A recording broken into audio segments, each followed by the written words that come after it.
Car दुभाजकाला धडकल्याने भीषण अपघात। सविस्तर वृत्त असे, नवापूर तालुक्यात अपघाताची मालिका थांबण्याचे नावच घेत नाहीये। असाच एक अपघात काल शनिवारी घडला।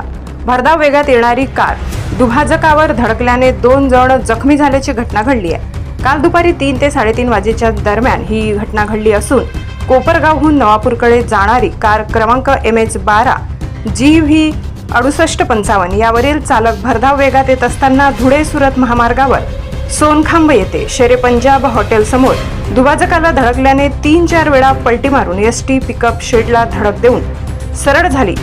कारचे एअरबॅग उघडल्याने मोठी दुर्घटना टळली। कारमध्ये पती पत्नी आणि एक लहान बालिका होती। या तिघांचा जीव वाचला। कारचे मोठे नुकसान झाले। जखमींना 108 रुग्णवाहिका विसरवाडी येथे ग्रामीण रुग्णालयात उपचारासाठी दाखल केले होते। नवापूर गर्जना न्यूज प्रतिनिधी गणेश सोनवणे, विसरवाडी।